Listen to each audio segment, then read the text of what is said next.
कहानी की शुरुआत में हम देखते हैं एटीसी टावर से एक विमान को लैंडिंग की अनुमति नहीं मिल रही है, जबकि उसके पायलट बार बार रिक्वेस्ट करते हैं कि इसमें फ्यूल खत्म हो रहा है। फाइनली मारन एटीसी टावर पहुंचता है और फ्लाइट को तांबरम एयरफोर्स के रनवे पर लैंड करने के लिए कहता है। पायलट चैतन्या वही करता है। मिलिट्री भी चैतन्या को वार्न करती है, पर उसके पास और कोई चारा नहीं होता और एयरक्राफ्ट एक बड़ी दुर्घटना से बच तो जाता है, परंतु इमरजेंसी लैंडिंग की वजह से क्षतिग्रस्त हो जाता है। इधर मारन और उसका साथी जब रनवे पर पहुंचते हैं, मिलिट्री इनको गिरफ्तार कर लेती है। उसके बाद हम देखते हैं एक लड़की जो अपने लिए दूल्हा पसंद करने के लिए जा रही है और पूरी फैमिली के साथ। दरअसल ये लोग मारन को ही देखने आ रहे हैं। मारन की फैमिली इनका खूब अच्छे से वेलकम करती है। मनी मन मारन और भूमि दोनों एक दूसरे को पसंद भी कर लेते हैं। जब शाम को ये सब खाना खा चुके होते हैं, तब भूमि मारन के पास जाती है और वो मारन से पूछती है कि वो अपने गांव से दूर इस वीरानी जगह पर क्यों रहता है। वो बताता है उसकी अपने पिताजी से कभी नहीं बनी। उसके पिता अध्यापक थे और गांव की सभी समस्याओं को दूर करने के लिए सरकारी विभागों को चिट्ठियां लिखकर भेजते थे, पर वापस कोई जवाब नहीं आता और ना समस्याएं खत्म होती।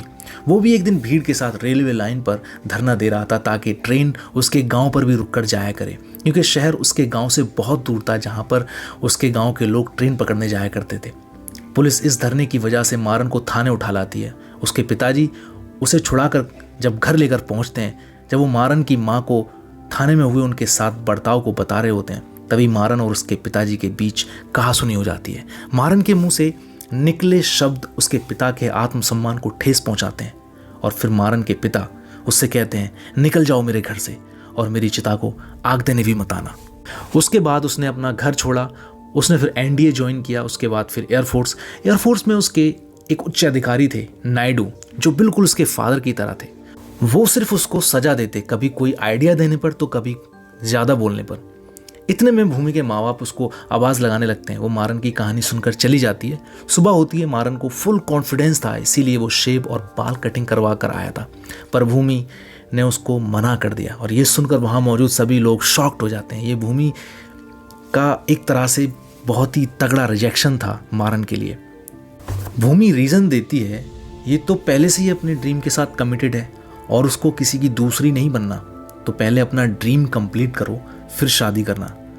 दरअसल भूमि भी अपनी बेकरी की शॉप खोलना चाहती थी और उसके बाद फिर वो मारन को कहती है वो नहीं चाहती उसकी वजह से किसी का सपना अधूरा रह जाए और फिर वहाँ से चले जाते हैं। उसके बाद हम देखते हैं मारन फिर से अपने सपने को साकार करने के लिए भागदौड़ शुरू करता है। बैंकों और कई दफ्तरों के चक्कर काटता है। वो अपने दोस्तों के साथ नायडू से भी मिलता है, क्योंकि उनके साइन के बिना लोन अप्रूव नहीं होगा।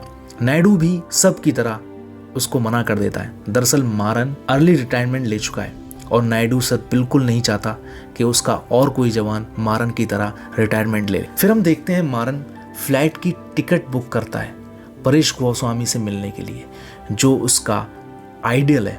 इसी दौरान उसकी मुलाकात हो जाती है ऑल इंडिया रेडियो की सीनियर प्रोड्यूसर चित्रा से। मारन उसकी हेल्प करता है, जिससे उन दोनों के बीच बातचीत शुरू हो जाती है। जब उनको पता चलता है मारन परेश गोस्वामी से मिलने के लिए आया है, वो उसको कहती हैं वो तुमसे नहीं मिलेगा। वो मारन को बताती हैं परेश को बिल्कुल भी पसंद नहीं कि गरीब किसान मजदूर उसकी बराबरी करें, खासकर उस चीज़ का इस्तेमाल करें जो वो करता है। ये सब सुनने के बावजूद भी मारन परेश गोस्वामी से फ्लाइट में मिलता है और उनको अपना आइडिया सुनाता है, और सुनने के बाद परेश मना कर देता है, सिर्फ इसलिए कि वो नहीं चाहता कोई उसकी बराबरी करे। परेश सिक्योरिटी को इशारा करता है ताकि वो मारन को इकोनॉमी क्लास में लेकर जाए, पर मारन जिद पर अड़ जाता है और वो कहता है उसके पास बिजनेस क्लास की टिकट है।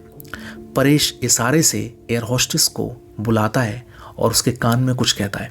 वो एयर होस्टेस कॉकपिट में चली जाती है। तभी पायलट अनाउंसमेंट करता है कि तकनीकी खराबी की वजह से ये फ्लाइट वापस चेन्नई जा रही है। जब परेश मारन को मुस्कुराकर कहता है तुम्हारे पास सिर्फ टिकट है, मेरे पास एयरलाइंस है माय फ्रेंड। उसके बाद हम देखते हैं जब वो बेइज्जत होकर एयरलाइन से उतरता है, वहाँ उसकी मुलाकात होती है प्रकाश से, जो SCI वेंचर कैपिटल के अध्यक्ष हैं। मारन को देखते ही कहता है सर आपके ऑफिस के भी बहुत चक्कर काटे हैं। प्रकाश मारन को कहता है चलो अब सबकी भरपाई करते हैं। प्रकाश ने फ्लाइट में ही मारन के आइडिया को सुन लिया था जब वो परेश को बता रहा था। अब मारन प्रकाश को प्रैक्टिकली समझाता है कैसे वो अपनी फ्लाइट को मुनाफे में लेकर आएगा। वो प्रकाश को बताता है वो अब तक 56 बैंकों और 23 वेंचर कैपिटलिस्ट से मिल चुका है। सबने यही कहा है, आपका दिमाग खराब है, ट्रेन की टिकट पर फ्लाइट की टिकट बेचोगे? अगर आपने भी मना किया तो मैं 25वें वेंचर कैपिटलिस्ट के पास जाऊंगा, पर मैं रुकूंगा नहीं। प्रकाश को मारन का ये आइडिया समझ आ जाता है। फिर वो अपने फ़ोन से किसी से फ़ोन पे बात करता है। उसके बाद वो मारन को बताता है अगले महीने उसने अपने हेड ऑफिस में मीटिंग शेड्यूल की है ताकि बाकी बोर्ड मेंबर्स को तुम अपना आइडिया समझा सको। इसी दौरान मारन भूमि से मिलता है। अभी तक भूमि की शादी नहीं हुई है। दोनों एक दूसरे से मिलते हैं और उसके बाद मिलना शुरू कर देते हैं। फिर शादी के लिए भूमि मान जाती है और दोनों की शादी हो जाती है। मारन एससीआई बोर्ड को अपना आइडिया समझाता है। बोर्ड को भी ये आइडिया पसंद आता है। दरअसल वो कहता है कि प्लेन्स को खरीदने के बजाय वो उनको लीज पर लेंगे, जिससे खर्च में काफ़ी कटौती होगी। ये आइडिया बोर्ड को समझ आता है और वो बोर्ड फंड की मंजूरी दे देता है। फंड को रिलीज होने में लगभग 6 मंथ का टाइम लग जाएगा। इसलिए प्रकाश मारन को कहता है किसी भी तरह पैसे अरेंज करके प्लेन्स को ब्लॉक करो। कहीं किसी ने हमारा आइडिया चुरा लिया या फिर कंपनी ने रेट बढ़ा दिए तो हमारी प्लानिंग और तुम्हारी मेहनत और आइडिया दोनों बेकार हो जाएंगे। मारन अपनी पुश्तैनी ज़मीन पर लगभग 47 लाख तक का लोन लेता है और प्लेन्स को ब्लॉक करवा देता है। अब सिर्फ आखिरी काम होता है डीजीसीए से लाइसेंस अप्रूव करवाना, पर डीजीसीए ऑफिसर उससे मिलना ही नहीं चाहता। वो उसको डेली बेवकूफ़ बनाकर ऑफिस से चला जाता है। वहाँ का प्यून मारन को समझाता है, बेटा अब तक आप नहीं समझे, वो आपसे मिलना ही नहीं चाहता। क्या तुमने रतन टाटा का नाम सुना है? तुम जानते हो रतन टाटा को? उन्होंने 20 साल इंतज़ार किया टाटा एयरलाइंस को शुरू करने के लिए, पर नहीं कर पाए। फिर तुम्हारी तो हैसियत ही क्या है? घर जाओ बेटा, कुछ और सोचो। अब मारन ये सुनकर ऑफिस से निकलता है। वो रेलवे स्टेशन पर बैठा है और उसके मन में तरह तरह के ख्याल आ रहे हैं और लोगों को क्या जवाब देगा जो उससे उम्मीद लगाए बैठे हैं।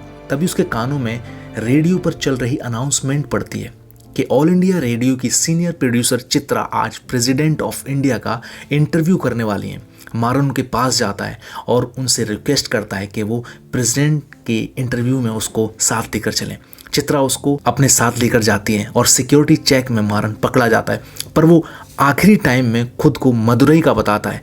प्रेसिडेंट सुनकर उसको अंदर बुला लेते हैं। मारन राष्ट्रपति जी को अपने उस सपने के बारे में बताता है जो उसने अपनी खुली आंखों से देखा होता है। दरअसल वो ऐसे सपने को पूरा करना चाहता है जो लोगों के लिए सबसे बड़ी परेशानियों में से एक थी, खासकर उन लोगों के लिए जो हिंदुस्तान के दूर दराज क्षेत्रों से बड़े बड़े शहरों में आए हुए होते। उनके लिए कभी कभी इमरजेंसी में घर जाना बहुत ही इम्पॉसिबल हो जाता, और ये बात मारन से बेहतर कोई और नहीं समझ सकता था। वो प्रेसिडेंट सर को अपनी आपबीती सुनाता है। वो बताता है जब वो फौज में था तब उसके पिताजी की तबीयत खराब होने की खबर जब उसको मिली और अचानक से उसको अपने घर जाना था। वो जब एयरपोर्ट के टिकट काउंटर पर पहुंचता है तब तक इकोनॉमी क्लास फुल हो चुकी होती है। बिजनेस क्लास की टिकट 12,000 से ज़्यादा की थी। उसने टिकट काउंटर पर बैठी महिला से बहुत रिक्वेस्ट की। उसने अपना परिचय भी दिया, उसने अपनी वजह भी बताई, लेकिन उस महिला ने उसकी कोई भी मदद नहीं। उसने वहाँ मौजूद लोगों से काफ़ी गुहार लगाई, मदद मांगी, उनके सामने रोया, गिड़गिड़ाया, यहाँ तक कि अपना कीमती सामान उनको गिरवी रखने के लिए दिया, लेकिन किसी भी इंसान का दिल नहीं पसीजा जिससे उसकी इतनी हेल्प हो जाती जिससे वो बिजनेस क्लास की टिकट ले पाए। मारन मजबूरी में एक लंबी दूरी तय करके जब अपने घर पहुंचता है तब तक इतनी देर हो चुकी होती है कि उसके फादर का अंतिम संस्कार हो चुका होता है। और इस बात का मलाल मारन को आज भी है, और यही वजह है जो मारन आज भी इस बात को बिल्कुल भी नहीं भूला। इसी वजह से वो लोगों के लिए सस्ती एयरलाइंस चलाना चाहता है, जिससे कोई भी गरीब इस तरह की परेशानी और इस तरह की मुसीबत में अपने घर आसानी से पहुंच सके। राष्ट्रपति जी मारन का सपना सुनने के बाद डीजीसीए को एक लेटर भिजवाते हैं जिससे मारन की एयरलाइंस का डीजीसीए लाइसेंस अप्रूव कर देता है। जब ये बात परेश को पता चलती है, परेश उसकी कामयाबी से बौखला जाता है और वो अपनी पावर का मिसयूज करता है। वो डीजीसीए से एक कानून पारित करवाता है जिसके अंतर्गत बोइंग को भारतीय वायु क्षेत्र में उड़ने के लिए उसको अपनी एयरलाइंस के ब्लूप्रिंट सबमिट करने होंगे। इसी वजह से प्लेन एम लीज को रद्द कर देता है और फाइन भी लगाता है। चैतन्या पूछता है मारन से कि आखिर क्या वजह है कि गवर्नमेंट हमारे ही पीछे पड़ी रहती है। मारन चुप रहता है और वो सीधा डीजीसीए ऑफिस पहुंचता है। मारन उस अधिकारी को धमकाता है, वो बहुत गुस्से में होता है, उसकी गर्दन पकड़ लेता है, बड़ी मुश्किल से वो उस अधिकारी को छोड़ता है। यहाँ से वो सीधा प्रकाश के पास जाता है और वो सारा इंसिडेंट प्रकाश मारन को शांत करता है और उसको एक ऐसा सीक्रेट बताता है जिससे सुनकर मारन हिल जाता है। प्रकाश उसे बताता है, दरअसल परेश के कहने पर ही मैं आपके साथ काम कर रहा था। प्रकाश कहता है 600 करोड़ 38 लाख रुपए सालाने की कमाई है, वो भी सिर्फ ट्रेवल एजेंसी से, और तुमको लगता है वो आसानी से इसको छोड़कर तुम्हारे साथ काम करेंगे? उसने तुमको बर्बाद कर। वो यही करता है, वो SCI के मेन एंजल इन्वेस्टर हैं, वहां उन्हीं की चल, और ये आइडिया भी उन्हीं का था। परेश ने तुमसे मुश्किल से 10 मिनट भी ढंग से बात नहीं की होगी और उसने तुम्हारा सब कुछ हड़प लिया। ये सुनकर मारन बौखला जाता है, वो परेश के पास जाता है, वो वहाँ उसके बहुत बुरा भला कहता है। तभी उसके गार्ड्स उसको पकड़ लेते हैं और वो मारन को वहाँ से भगा देते हैं।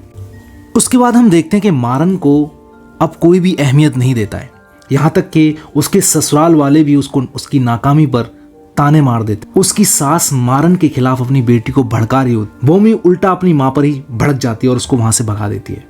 जब वो मारन के लिए खाना लेकर छत पर जाती है तो मारन को ट्यूशन पढ़ाने के लिए सलाह देती है। मारन को इस बात पर बड़ा गुस्सा आता है और वो उसका हाथ झटक देता है, जिसकी वजह से दोनों में कहासुनी हो जाती है। जब मारन छत से नीचे उतरता है और वो घर में देखता है कि भूमि नहीं है, वो थोड़ा परेशान हो जाता है और वो उसको हर जगह ढूंढ कर थक हार कर जब घर पहुंचता है तो वो अपने सामने जब देखता है तो उसको गले लगा लेता है। तब उसको पता चलता है कि भूमि प्रेग्नेंट, और यहाँ से हम देखते हैं कि उसकी लाइफ चेंज होती चली जाती है। वो एक सुबह उठता है, देखता है एक छोटी सी चिड़िया एक जाली में फंस जा रही है, बार बार जाली की वजह से वो बाहर नहीं जा पा रही। वो जाली को हटाता है और वहाँ से चली जाती है। यहीं से उसको एक आइडिया आता है, क्यों ना छोटे प्लेन से वो अपने सपने की शुरुआत करे। टर्बो प्रॉप बनाने वाली कंपनी से सौदा करता है। भूमि को बताता है परेश 1 महीने के लिए इंडिया से बाहर है, उसके वापस आने तक सीक्रेटली प्लेन यहाँ लाने होंगे, ग्राउंड वर्क और फिजिबिलिटी रिपोर्ट्स सब रेडी है। उसने एक फ्रेंच कंपनी से भी बात कर ली है। वो भूमि को बताता है सिर्फ 4 करोड़ काफ़ी होंगे, लेकिन काम शुरू करने के लिए एक रजिस्ट्रेशन कराना पड़ता है जिसकी फ़ीस है 15,000 रुपये। क्या तुम वो मुझे दोगी? भूमि कहती है मैं एक शर्त पर तुमको ये पैसे दूंगी, अगर तुम अपनी फ़्लाइट में मुझे कैटरिंग का ठेका दोगे। वो कहता है ठीक है। इधर परेश को पता चलता है जिस कंपनी से वो कार्गो प्लेन खरीदना चाह रहा था उस कंपनी ने डील कैंसिल कर दी है और वो किसी पैसेंजर कंपनी को अलॉट कर दिए गए हैं। अब परेश को पूरा डर है कि उसके व्यवसाय को इससे बहुत नुकसान पहुंचेगा। उसके बाद हम देखते हैं कि मारन के गांव वाले जो है ना उसको पूरी तरह सपोर्ट करते हैं, उसको उसके सपने को पूरा करने के लिए वो फंडिंग करते हैं। जिसके पास जितने पैसे होते हैं, जो भी जमा पूंजी होती है, सब मारन को देते हैं। फिर मारन अपनी एयरलाइंस का नाम डेक्कन एयरलाइंस रखता है। आखिरी दिन भी परेश अपना प्रभाव मारन को दिखाता है। वो चेन्नई एयरपोर्ट पर उसके विमान की लैंडिंग नहीं होने देता, जिससे मजबूरी में चैतन्या को तांबरम एयरफोर्स स्टेशन पर क्रैश लैंडिंग करनी पड़ती है। जब ये बात नायडू को पता चलती है, नायडू मारन और उसके साथियों को बुलाता है और उनसे पूछताछ करता है और उन पर सिर्फ जुर्माना लगाकर छोड़ देता है। और जांच में पता चलता है कि पायलट को परेश ने रिश्वत दी थी ताकि उसकी फ़्लाइट पहली उड़ान में ही असफल हो जाए और उसका लाइसेंस कैंसिल कर दिया जाए। पायलट पैनल के सामने अपनी गलती मान लेता है। उसके बाद मारन को वालिया उसकी डेक्कन एयरलाइंस खरीदने की पेशकश करता है, पर मारन इस डील को ठुकरा देता है। मारन का दोस्त चैतन्या इस पर भड़क जाता है और उन दोनों में कहासुनी हो जाती है। मारन उसको बताता है कि वो हमारी कंपनी नहीं खरीद रहा था, दरअसल वो हमारे सपने को खरीद रहा था और मैं ये सपना किसी के बिना भी पूरा कर सकता हूँ, मुझे किसी की ज़रूरत नहीं है। उसके बाद हम देखते हैं जब परेश के सभी हथकंडे नाकाम हो जाते हैं तो फिर वो डेक्कन एयरलाइन के खिलाफ न्यूज़ चैनल्स पर इंटरव्यू देना शुरू करता है। वो तरह तरह के दुष्प्रचार करता है। इससे क्या होता है कि डेक्कन एयरलाइंस का ही फ़ायदा होता है।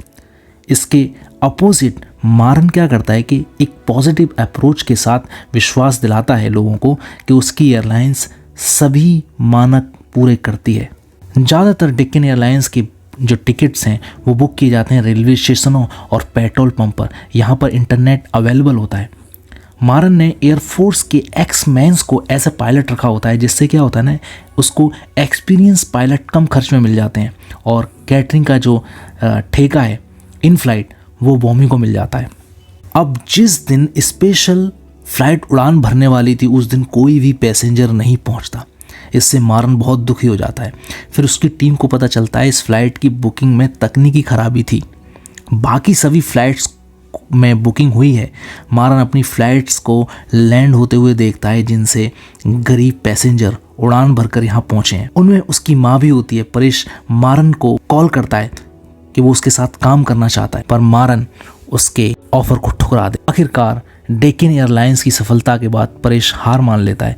एविएशन मिनिस्टर परेश को दिल्ली बुलाते हैं। डेक्कन एयरलाइन की उद्घाटन उड़ान में बाधा डालने की वजह से उसको फटकार लगाई जाती है और उसकी एयरलाइंस को बंद करने की धमकी भी देते हैं। उसके बाद हम लास्ट में देखते हैं जो बंदा गरीबों से इतनी नफरत करता है, उनको अपने बराबर नहीं समझता है, उसको बाथरूम में अटैक आता है और वहाँ मौजूद स्टाफ उसके हाथ से जो नीचे गोली गिर जाती है, यानी कि दवाई उसकी, वो उठाकर देता है और वो उससे मजबूरी में उठाकर उसके हाथ से खा लेता है। और यहीं पर ये मूवी ख़त्म हो जाती है। Thank you so much.